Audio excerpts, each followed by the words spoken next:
राम राम दोस्तों, स्वागत है आपका RRD में। मैं हूँ आपके साथ आपकी मित्र अनीता गौड़। दोस्तों, आज है 5 जुलाई और आज हम अपनी टेक साइंस गिरी की पहली पायदान में बात करने जा रहे हैं 1 जुलाई से सरकार द्वारा उठाए कदमों से घबराई कंपनियों पर। भाई, घबराने की वजह तो है क्योंकि यह कंपनियां जाने अनजाने प्रदूषण फैलाने में अपना बहुत योगदान दे रही हैं। पर्यावरण की सुरक्षा को देखते हुए इसलिए भारत सरकार ने यह डिसीजन ले लिया है। ऐसे में आज की इस स्टोरी में जानते हैं कि क्या है वह वजह जिसके कारण भारत ही नहीं दुनिया के कई देशों ने यह कदम उठाए हैं। इनमें ताइवान से लेकर Kenya, UK, New Zealand, Canada, France और अमेरिका ही नहीं, हमारा पड़ोसी देश बांग्लादेश भी शामिल है। हालांकि आपको पता होगा कि भारत ने पहले भी बैन लगाकर एक कोशिश की है, लेकिन इंडिया में अगर आप देखोगे तो पर्यावरण को लेकर लोग इतने सीरियस नहीं हैं जितने की होने चाहिए। चलिए अब मैं सीधे मुद्दे की बात पर आती हूँ। बात है सिंगल यूज प्लास्टिक पर बैन की। तो आप इस वीडियो में जानेंगे कि सिंगल यूज प्लास्टिक कैसे हमारे लिए कितना खतरनाक है, सरकार इस पर बैन क्यों लगाना चाहती है और Coca Cola, PepsiCo, Parle, Amul जैसी कंपनियां क्यों इस बैन का विरोध कर रही हैं। हमारे देश में कौन सा ऐसा राज्य है जिसने सिंगल यूज प्लास्टिक के खिलाफ जंग शुरू की और 2016 में ही इस पर विजय भी हासिल कर ली थी। तो जैसे कि सिंगल यूज प्लास्टिक नाम से ही साफ है, ऐसे प्रोडक्ट जिनका एक बार इस्तेमाल करने के बाद उन्हें फेंक दिया जाता है और ये आसानी से डिस्पोज नहीं होते हैं, साथ ही इन्हें रिसाइकल भी नहीं किया जा सकता। यही वजह है कि प्रदूषण को बढ़ाने में सिंगल यूज प्लास्टिक की अहम भूमिका होती है। दोस्तों, भारत सरकार उन प्लास्टिक पर बैन लगा रही है जो पेट्रोकेमिकल फॉसिल फ्यूल से बनते हैं। जी हाँ, इनके बदले कंपोस्टेबल प्लास्टिक रिन्यूएबल मटेरियल से बनी हुई चीजों को ऑप्शन के रूप में देखा जा रहा है। ऐसा नहीं है कि यह बैन भारत सरकार ने ही सबसे पहले लगाया है, बल्कि दुनिया में कई ऐसे देश हैं जिन्होंने सबसे पहले प्लास्टिक को बैन किया है। आपकी जानकारी के लिए बता दें कि सबसे पहले साल 2008 में अफ्रीकी देश रवांडा पहला देश बना जिसने प्लास्टिक बैग के उत्पादन, आयात, बिक्री और इस्तेमाल को कम्प्लीटली बैन कर दिया था। 2017 में केन्या, तो 2019 में ताइवान ने बैन लगाया।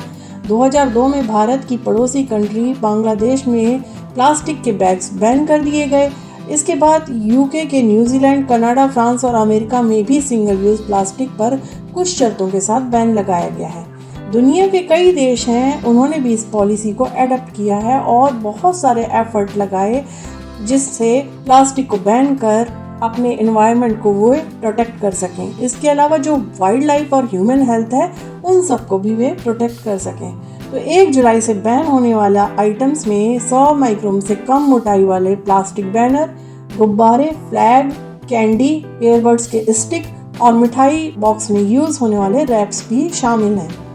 यही नहीं, केंद्र सरकार ने कहा है कि 120 माइक्रोन से कम मोटाई वाले प्लास्टिक बैग को भी 31 दिसंबर 2022 से बंद कर दिया जाएगा। अब आते हैं कि सिंगल यूज प्लास्टिक पर बैन लगाना क्यों जरूरी है। तो दोस्तों, प्लास्टिक ना तो डिकम्पोज होते हैं और ना ही इन्हें जलाया जा सकता है, क्योंकि इससे जहरीले धुएं और हानिकारक गैसें निकलती हैं। ऐसे में रिसाइकलिंग के अलावा स्टोरेज करना ही एकमात्र उपाय होता है। प्लास्टिक अलग अलग रास्तों से होकर नदी और समुद्र में पहुंच जाता है।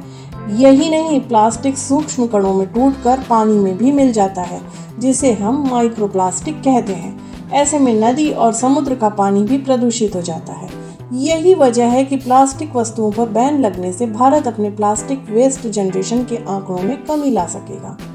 लेकिन अमूल और पार्ले जैसी कंपनियां बैन का विरोध क्यों कर रही हैं? इसके पीछे सबसे बड़ी वजह है कि इन कंपनियों को अपने प्रोडक्ट के साथ हर रोज 15 से 20 लाख प्लास्टिक स्ट्रॉ की जरूरत होती है। सुना है सरकार के इस डिसीजन से उनको बहुत लॉस होगा। उन्होंने भारत सरकार को यह भी कहा है कि प्लीज आप इस बार रिव्यू करें जो डिसीजन ले रहे हैं, इससे हमें बहुत भारी नुकसान होगा क्योंकि इसका जो अल्टरनेटिव है वह बहुत महंगा है। तो सवाल ये भी है कि सिंगल यूज प्लास्टिक का विकल्प क्या है। सिंगल यूज प्लास्टिक के बैन होने पर अलग अलग चीजों के लिए अलग अलग विकल्प हो सकते हैं, जैसे प्लास्टिक के स्ट्रॉ की जगह पेपर स्ट्रॉ। इसी तरह बांस से बनी ईयरबड्स स्टिक, बांस से बनी आइसक्रीम स्टिक, कागज और कपड़े से बने झंडे, परंपरागत मिट्टी के बर्तन आदि का इस्तेमाल सिंगल यूज प्लास्टिक की जगह किया जा सकता है। वैसे भी इन्वायरमेंट एक्सपर्ट्स का मानना है कि सिंगल यूज प्लास्टिक बैन तभी सफल होगा जब आम लोगों में इसके प्रति जागरूकता हो और आसानी से सिंगल यूज प्लास्टिक के दूसरे विकल्प लोगों के सामने उपलब्ध हो। इसके साथ ही किसी सामान में ऐसे प्लास्टिक का इस्तेमाल होना चाहिए जिसे आसानी से रिसाइकल किया जा सके। तो जो बड़ी कंपनियां हैं, बड़े जाइंट्स हैं, वे यहाँ पर कह रहे हैं कि अभी के लिए यहाँ पर कुछ सालों के लिए सरकार रियायत दे, जिससे हम इसका अल्टरनेटिव खोज लें।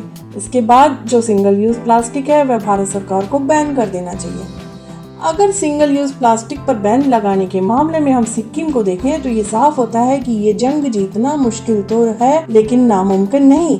1998 से सिक्किम में सिंगल यूज प्लास्टिक के खिलाफ जंग शुरू हुई थी और 2016 तक सिक्किम ने ये जंग जीत ली।